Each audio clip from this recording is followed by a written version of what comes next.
Over the past 6 months, I spent my time traveling. I think I've done 60,000 miles, but without leaving my desk.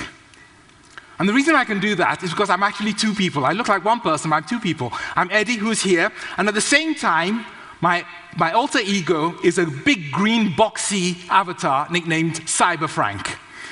So that's what I spend my time doing. I'd like to start, if it's possible, with a test, because I do business stuff, so it's important that we focus on outcomes.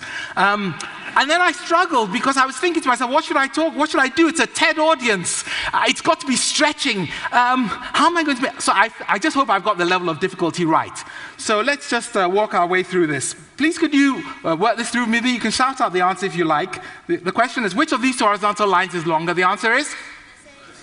The same. No, they're not the same. They're not the same. The top one is 10% longer than the bottom one. So why did you tell me they were the same? Do you remember when we were kids at school, about that big, they played the same trick on us? It was to teach us parallax, do you remember? And you said, it's the same! And you got it wrong. You remember? And you learned the answer. You've carried this answer in your head for 10, 20, 30, 40 years.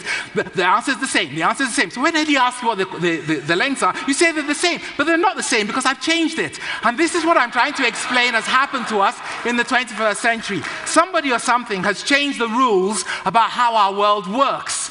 When I'm joking, I try and explain it happened at midnight, you see, while we were asleep. But it was midnight 15 years ago. Okay? You didn't notice it? But basically what they do is they switched all the rules around so that the way to successfully run a business, an organization, or even a country has been deleted, flipped. And there's a completely new, you think I'm joking, don't you? There's a completely new set of rules in operation. Did you notice that? I mean, you missed this one. You probably, no, you didn't. Okay. My simple idea is that what's happened is the real 21st century around us isn't so obvious to us. So instead, we spend our time responding rationally to a world which we understand and recognize, but which no longer exists. You don't believe me, do you? Okay. So let me take you on a little journey of many of the things I don't understand. If you search Amazon for the word creativity, you'll discover something like 90,000 books. If you go on Google and you look for innovation plus creativity, you get 30 million hits. If you add the word consultant, it doubles to 60 million. Are you with me? And yet, statistically, what you discover is about 1 in 100,000 ideas is found making money or delivering benefits 2 years after its inception. Makes no sense. Companies make their expensive executives spend ages carefully preparing forecasts and budgets, which are obsolete or need changes before they can be published. How is that possible? If you look at the visions we have, the visions of how we're going to change the world, the key thing is implementation. We have the vision, we've got to make it happen. We spent decades professionalizing implementation. People are supposed to be good at making stuff happen. However, if I use as an example, a family of 5 going on holiday, if you can imagine this, all the way from London, all the way across to Hong Kong. What I want you to think about is their budget is only £3,000, it's expensive. What actually happens is, if I compare this to the average real project, average real successful project, the family actually end up in Makassar, South Sulawesi, at a cost of £4,000, whilst leaving 2 of the children behind. What I'm trying to explain to you is there are things which don't make sense to us. It gets even worse than that. Let me just walk you through this one. This is a quote, and I'll just pick words out of it. It says, I'll put on the voice, "In summary, Your Majesty, the failure to foresee the timing, extent, and severity of the crisis was due to the lack of creativity in the number of bright minds," or something like that. This was a group of eminent economists apologizing to the Queen of England for when she asked the question, "Why did no one tell us that the crisis was coming?" I'll never get my knighthood. I'll never get my knighthood. That's not the important point. The thing you have to remember is these are eminent economists, some of the smartest people on the planet. Do you see the challenge? It's scary. My friend and mentor, Tim Brown of IDEO, he explains that design must get big. And he's right. He wisely explains this to us. He says design thinking must tackle big systems for the challenges we have. He's absolutely right. And then I asked myself, why was it ever small? Isn't it weird? You know, if collaboration is so cool, if cross-functional working is so amazing, why did we build these huge hierarchies? What's going on? You see, I think what's happened, perhaps, is that we've not noticed that change I described earlier. What we do know is that the world has accelerated. Cyberspace moves everything at the speed of light. Technology accelerates things exponentially. So if this is now and that's the past, and we start thinking about change, you know, all governments are seeking change. You're here seeking change. Everybody's after change. It's really cool. So what happens is we get this wonderful whooshing acceleration in change.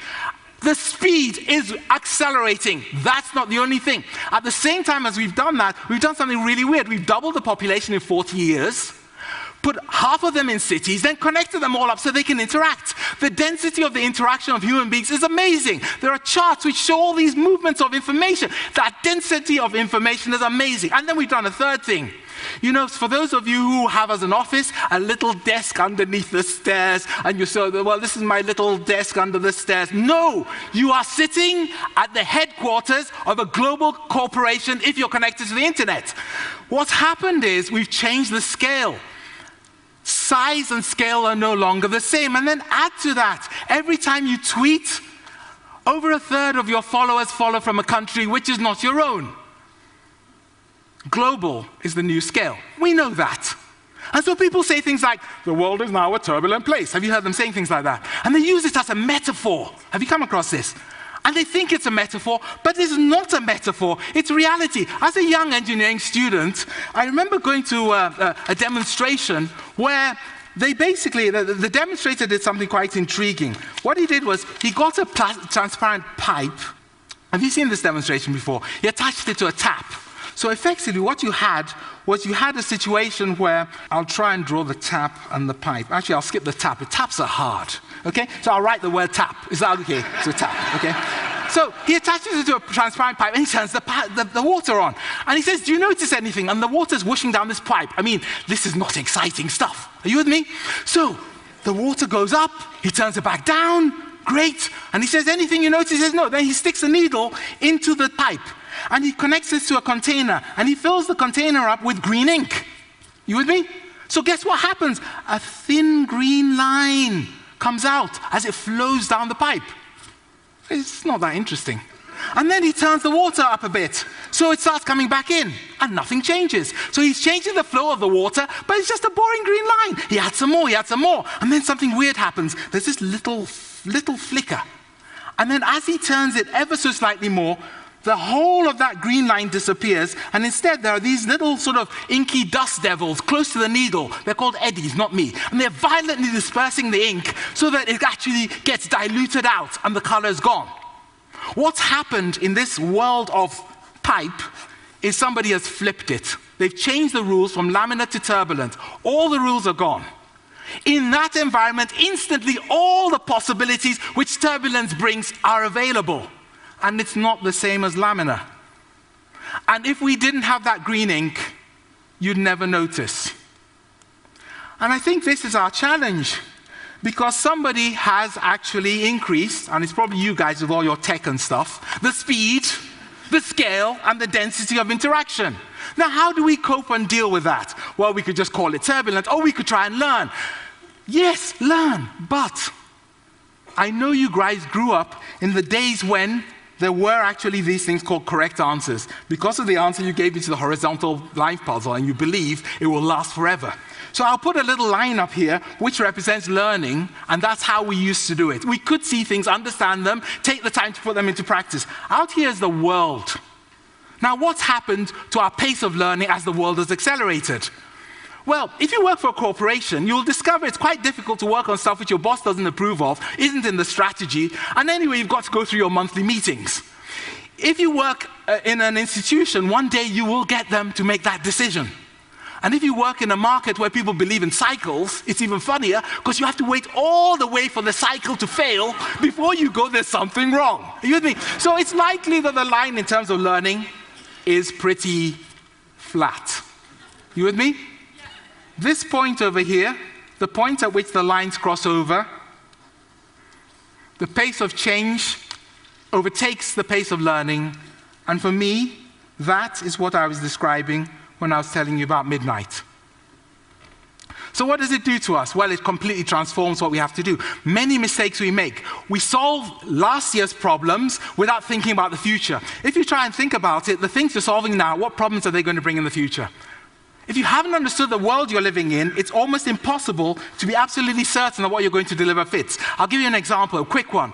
Creativity and ideas. I mentioned that earlier. All the CEOs around me, my clients, they want innovation. So they seek innovation. They say to people, take risks and be creative. But unfortunately, the words get transformed as they travel through the air, entering their ears. What they hear is, do crazy things and then I'll fire you. Why? Because in the old world, over here, getting stuff wrong was unacceptable. If you got something wrong, you'd failed. How should you be treated? Well, harshly, because you could have asked somebody who had experience. So we learned the answer, we carried this in our heads for 20, 30 years. Are you with me? The answer is, don't do things which are different. And then suddenly we tell them to, and it doesn't work. You see, in reality, there are two ways you can fail in our new world. One, you're doing something that you should follow a procedure to. I know it's a medical thing, you're sloppy, you get it wrong. How should you be treated? You should probably be fired. On the other hand, you're doing something no one's ever done before. You get it completely wrong. How should you be treated? Well, free pizzas. You should be treated better than the people who succeed. It's called smart failure. Why? Because you can't put it on your CV. So where I want to leave you then is with the explanation of why I actually traveled 60,000 miles from my desk. When I realized the power of this new world, I quit my safe teaching job and set up a virtual business school, the first in the world, in order to teach people how to make this happen. And I used some of my learnings about some of the rules which I'd learned on myself. If you're interested, worldaftermidnight.com, you'll find out more. But I've applied them to myself for over a decade, and I'm still here, and I still have my house. And the most important thing is, I hope I've done enough to inject a little green ink into your lives so that when you go away and you're making your next absolutely sensible and rational decision, you'll take some time to think, I wonder whether this also makes sense in our new world after midnight. Thank you very much.